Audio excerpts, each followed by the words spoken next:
E aí pessoal, estou de volta dessa vez para falar de um RPG em específico.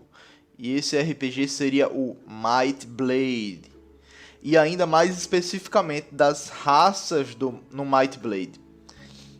Em primeiro lugar, eu gostaria de dizer que eu utilizo o sistema Might Blade de forma adaptada em minhas mesas, utilizando regras, classes e algumas raças, não todas, mas sem me prender à história e geografia 100% fiel, como é dito na base, nos livros oficiais. Eu fiz isso porque eu prezo primeiramente pela minha liberdade como criador, e eu queria criar um mundo mais com a minha cara, né? Por isso eu criei Dilema. Dilema é um continente que é afastado dos outros continentes do sistema, que é Dracon.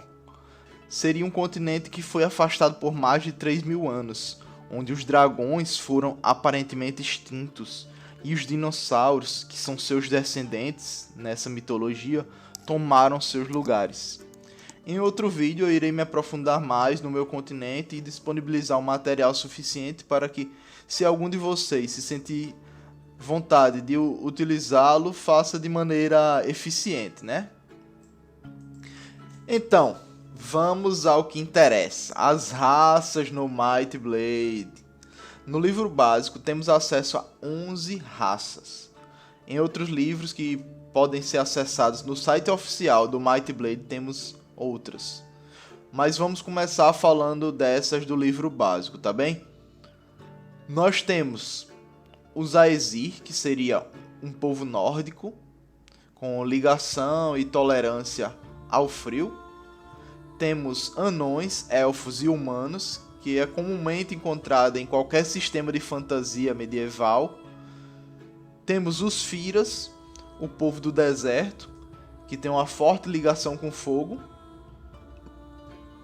E de raças bestiais, nós temos Jubans, que se parecem com grandes felinos, os Taylocks, que tem uma relação com raposas, e os Faunos, que tem a parte de baixo do corpo, é como se fosse um bode, sabem? Fora essas raças, temos também Marrocks, os Levites e os Faens.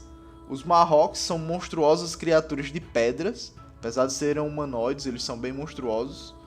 Os Levites são seres com asas que lembram pássaros, e os Faens têm relação com as fadas e seres feéricos. Pessoal, vamos começar primeiramente falando dos Aesir. As características do Aesir, primeiramente, pessoal. Os Aesir são humanoides altos, com altura média entre 1,90 m e 2,20 m. E o peso deles fica entre a média, né? Entre 100 e 130 quilos. Eles têm uma familiaridade com climas frios. Sua aparência também se diferencia pela claridade de sua pele e de seus olhos, que não possuem íris, ou aparentam não possuir. Eles são tão claros que parecem não ter íris. Eles são os gigantes da neve, um povo resistente e robusto. Seu corpo é coberto por uma pelagem fina e rala. E a gestação dos Aesir demora 9 meses, assim como os humanos.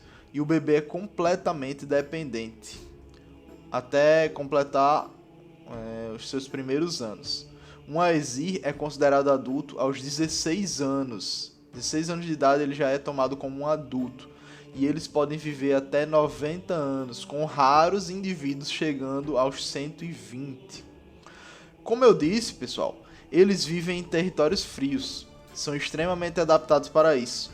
Tanto sua pele, seus olhos, quanto seu método de viver. Eles têm uma organização que remete aos vikings e aos povos nórdicos e escandinavos. Os líderes das aldeias, em geral, têm os títulos de Jarls ou Jaurs. Eles se encontram, esses Jaurs, de tempos em tempos para trocar informações em reuniões conhecidas como Outthings. Essas reuniões acontecem geralmente uma vez no ano, no final do verão. Assim como os vikings, eles são famosos por serem grandes navegadores e guerreiros. Eles têm fama de ríspidos e brutos, mas mantêm uma relação boa com os anões e ótima com os elfos. Eles nutrem um grande respeito pelos elfos. Em algumas de suas lendas dizem que os elfos são guardiões das florestas, e em algumas outras dizem que eles são portadores de magia e que são vingativos e rancorosos. Eles sempre demonstram grande respeito pelos elfos. Todas as raças tentam manter uma boa relação com a Aesir como um povo, pois grande parte das negociações marítimas dependem dos Aesir, pois as grandes expedições, as melhores delas, são lideradas por Aesir. As melhores companhias de navegadores são lideradas por eles. Os Aesir acham complicadas as relações de nobrezas, reis, castas e essa divisão de classes dos outros povos, pois para eles tudo é muito mais simples. Tem o Jarl e o Jarl domina aquela região. Pronto, tem um Jarl maior, o Jarl maior domina uma região maior. E na maioria dos casos, os conflitos são resolvidos na base da força. É incomum ver Aesir se aventurando longe das terras frias, mas não é impossível. A hospitalidade dos Aesir é bastante famosa com estrangeiros que chegam sozinhos ou com grupos até de 2, enquanto grupos maiores são recebidos com suspeita, pois pela tradição dos Aesir, eles enxergam esses grupos maiores como invasores. Eles ficam com muita suspeita quando vê um grupo grande chegando na cidade deles. Eles ficam pensando logo, o que é que esse povo quer aqui? O que eles estão querendo aqui? E por esse motivo também, por essa tradição, quando eles vão visitar algum local, eles vão com o menor contingente possível, com a menor quantidade de pessoas, para não assustar os seus visitados, os anfitriões. A menos que eles estejam indo para pilhar, né? Se eles estão indo para pilhar, aí eles vão com a quantidade sem querer saber se é pouca, se é muita. Eles vão com tudo. Tem um velho ditado famoso entre os Aesir que diz: 1 é visitante, 2 são estrangeiros, 3 é invasão. Quanto aos atributos, pessoal, os Aesir são uma raça voltada para o físico. Eles têm força 4, agilidade 2, inteligência 3 e vontade 3. É um povo bruto, certo? É um povo bem bruto. Tem força como o maior atributo. No Might Blade, na construção de personagem, no nível 1, a gente consegue ter os atributos da raça e da classe. A raça soma-se os da classe e dá o total. O atributo mais favorável para ele é a força. Se a gente tiver alguma outra classe que acrescente na força, ele fica mais forte ainda. E como a gente vai ver nas habilidades, ele tem habilidades que aumentam ainda mais essa força, tá bem? Então, vamos lá. No Might Blade também, na criação do personagem, além de escolher a raça e classe, a gente também pode escolher 3 habilidades, para começar já com 3 habilidades. Além da habilidade automática da raça e a habilidade automática da classe. A habilidade automática do Aesir é o vigor nórdico. Toda raça tem uma habilidade automática. A do Aesir é o vigor nórdico. Basicamente, você nasceu em uma região gélida e o frio tornou você vigoroso. Você é resistente a frio e não é afetado por efeitos de climas gelados, nem vindos de danos como enregelamento. Ou seja, você só toma metade do dano que seja à base de frio e os efeitos que ele poderia causar em você não funcionam. Assim, pessoal, não especifica no livro se isso vale também para a habilidade congelar, que é uma habilidade que congela uma superfície. E quem tentar andar, atacar ou fazer qualquer ação física em cima dessa superfície vai ter que fazer um teste de agilidade para não cair. Mas em minha mesa eu narraria que de alguma forma o Aesir consegue quebrar superficialmente a camada de gelo, facilitando para ele se equilibrar. Então eu nem pediria teste se fosse um Aesir que tivesse sobre o efeito dessa habilidade. Só narraria ele andando em cima da camada de gelo e ela se quebrando enquanto ele pisa, ficando as marcas de sua bota por onde seu pé passou. Mas aí vai de cada mestre, né? Eu acho que ficaria uma cena legal, ficaria bacana e combinaria com a raça, tá bem? Ó, as classes sugeridas aqui no livro. Ó. Temos as classes mais comuns. No livro a gente tem uma lista de classes que são mais comuns da raça. Temos o bardo, druida, guerreiro, patrulheiro e rúnico. Essas são as quase que sugestões para que classe escolher. Contudo, é também algo para os mestres se guiarem, que é o mais comum encontrar Aesirs que sigam essas classes. Isso não significa que não exista de outras classes, tá certo? De forma alguma. Você é livre para fazer o que você quiser e o mestre também é livre para fazer o que quiser, botar qualquer Aesir de qualquer classe. Habilidades. Primeiramente, quase todas as habilidades dos Aesirs são suporte, ou seja, habilidades passivas, que não se precisa gastar mana para usá-las. Elas são inatas da raça, é algo que a raça tem em si. Você pode ter, sendo Aesir, você já pode ter ela. Então, vamos lá dar uma olhadinha nelas. Primeiramente, pessoal, a gente tem Bravura Selvagem. Como a maioria das habilidades, Bravura Selvagem é uma habilidade suporte e não tem requisitos. Você confia nas suas habilidades naturais mais do que em armaduras para se defender. Basicamente, você recebe mais 2 em sua defesa quando não estiver usando armadura. Você pode escolher se isso vai ser um bônus de bloqueio ou esquiva quando você upa essa habilidade. É uma habilidade interessante, mas é melhor se ela for combada com outras que eu vou mostrar mais pra frente. Bravura Selvagem 2.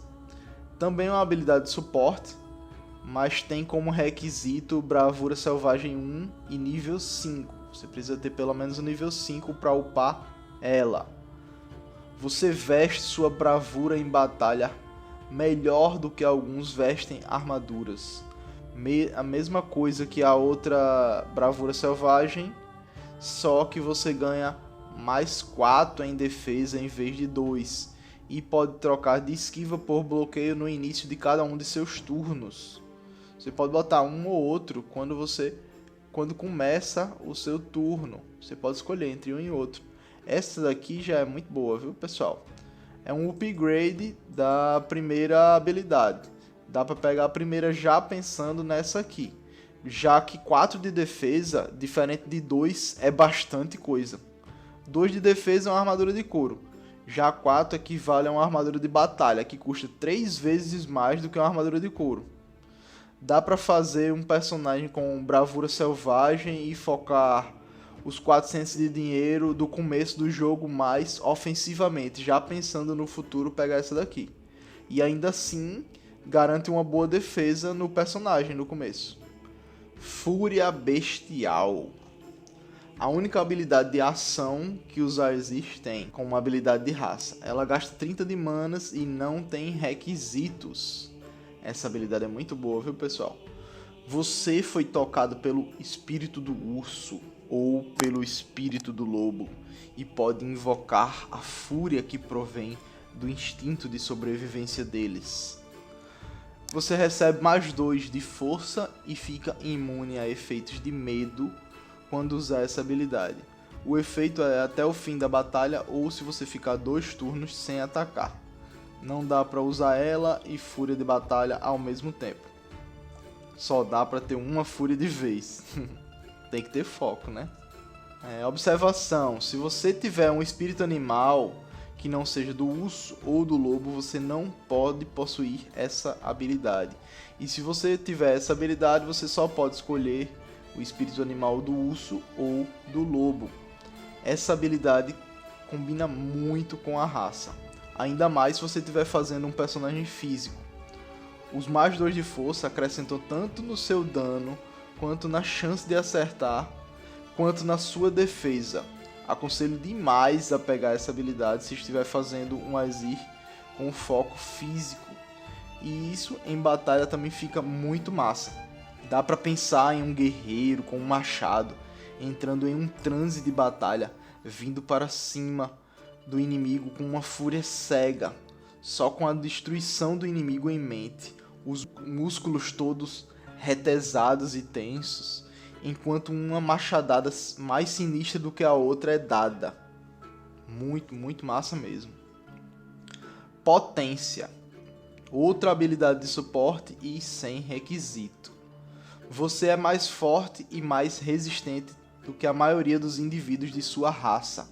Você tem mais 1 de força e 5 pontos de vida. Né? Outra excelente habilidade.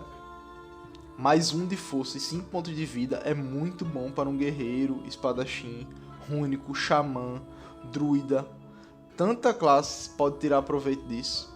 Agora imagina um personagem com potência e fúria bestial. O bônus de força é de 3 já. A Aesir já começa com 4 de força. No level 1 seria 7 de força já. Se contar que ele escolhe alguma classe que ganha mais 1 de força, você já fica com mais 8 de força. Poucas raças vão conseguir chegar a isso. Eu acredito que nenhuma vai conseguir chegar a isso no nível 1. Talvez consigam em outros níveis, mas as básicas não chegam a isso no nível 1, não. Robustez. Mais uma habilidade passiva e que não tem requisito. Você possui uma constituição vigorosa para os padrões de sua raça. Você tem 5 pontos de vida extra e rola 1d6 em testes de força para resistir a fadiga, venenos e doenças. Seria uma versão defensiva de potência. Eu ainda preferiria potência em questão de batalha, mas se você estiver fazendo um personagem que não seja focado no físico, tá aí uma opção. Ulfdinar.